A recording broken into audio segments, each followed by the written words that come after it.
So hello and welcome again to this new video.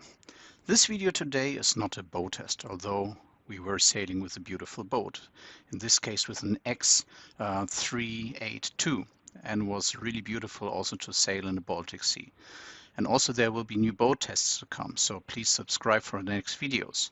But today it's about these beauties.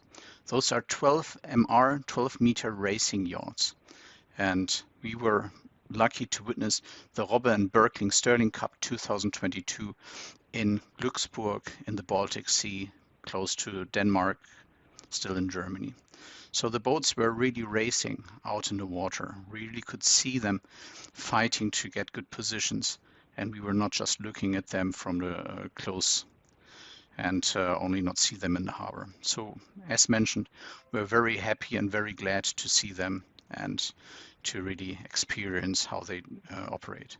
And those were actually the tugboats, and I couldn't believe that to see that this beautiful sailing yachts were tucked into the marina with those boats. We really could sail to the starting line and see the start of the race. And here we were able to see and to witness how the first two yachts had an earlier start. The two yachts with the black sail had to change course again and return to the starting line, while the big part of the field passed by and left them behind. So this was really amazing to see this beautiful movements of the yachts. So let me tell you a little bit more about these yachts.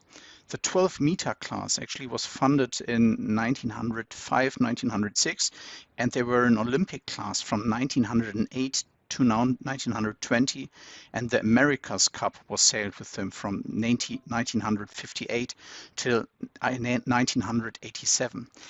And 12-meter class doesn't mean that they're 12 meters long. They're much longer than this. They're above 20 meters.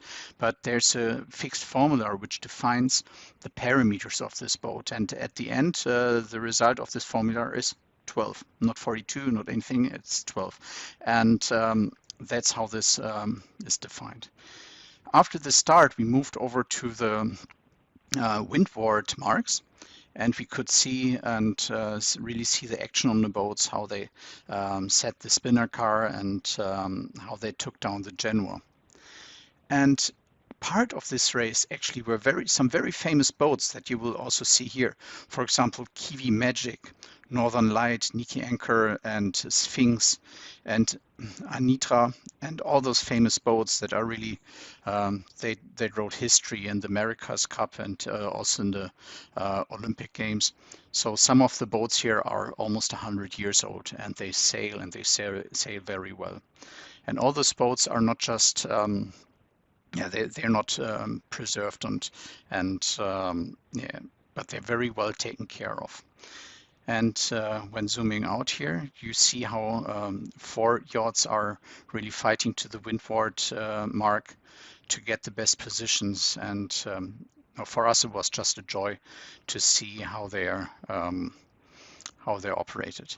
For this Robbe and Berking Sterling Cup 2022, the results in fact were that Kiwi Magic was first, Northern Light was second, Niki Anchor was third, and then Vim, Sphinx, Janetta, Trivia, Anitra, Felicia 2, and Thea. So there were 10 yachts involved, and it was really spectacular to see what they were doing and how they were sailing. And I think it really would be a blast to be on that boat, on that kind of boats, to do one boat race with them. Some ask me, what's the value of these boats? And it's almost impossible to say. They're really, really expensive. Even the maintenance exceeds €1 million a year. So I really recommend to handle them with care, but in these videos you see that they really race them hard and see how they're moving. Now, but you may ask, the people that know me know that I don't like it cold. I don't like to be in the Baltic Sea in the northern hemisphere, far away from the warm and comfortable areas. But I came to this place for a reason. Within the past years, I've I gained tons of experience with sailing different kind of yachts, and you know I'm sailing already since my age, probably 8 or 10. But I continue doing licenses for my plan to sail around the world, and I also want to be allowed to do this commercially, and therefore I started with the SSS license. So it's a Sportseeschifferschein. It's a German license. The next closest to this would be the Yachtmaster offshore.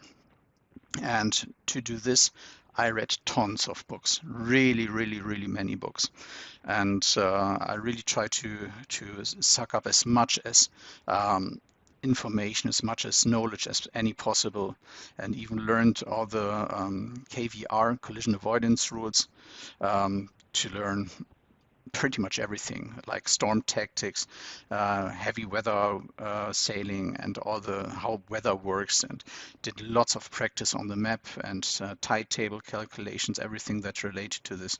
And I really learned a lot. For the practical part, though, I went to Glücksburg and I recorded the video that you've just seen. And I did this training and this exam with the DHH. It's Deutscher Hochseesportverband Hansa, which is the German offshore club, you might say. And it has 16,000 members, and this is their training ground in Glücksburg. And it was a blast. I don't think you can do this kind of training any better. The boat was a beautiful x-yacht. It's 25 years old already, but it's in a perfect shape. Whenever something happened, we wrote it into the logbook and put it to the yacht master, and the next morning to the harbor master, and the next morning when we arrived to the boat again, it was already fixed. There were people on board working at night to fix all this stuff.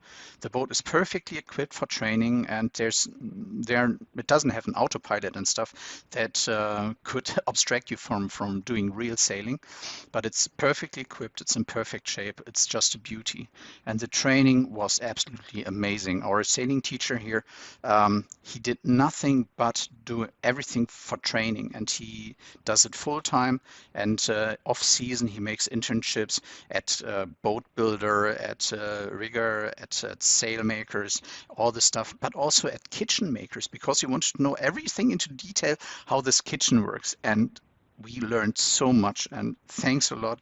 I know he doesn't want to be mentioned in the videos and he doesn't want to be seen in the videos, but damn, you would deserve such a praise. And the site itself is perfectly equipped. I also hear you've got this rigs for training, for training the commandos, and to know how everything works. Lots of boats, and you can disassemble engines and diesel engines, petrol engines, safety equipment. It's everything there. You can test everything out. You can try everything out, and you can really see how things work. So this one is about my sailing experience a little bit. You see my first license I already made in 1991, and I've been sailing a couple of years before that. And since then I collected lots of different sailing licenses. Now they were all German licenses. Some names are also used internationally, like short range certificate, SRC, but I also, besides that, I made diving license and stuff. So you see I like the water. And this is my precious new achievement. It's a SSS license, and this endorses me to do commercial skipper jobs in the Mediterranean, in the Baltic Sea, and so on. But I want to go for more. I still want to do the SHS, the German offshore license, which I'm working on already. So stay tuned. More videos will follow. Next video will be a boat test again, so please subscribe not to miss anything.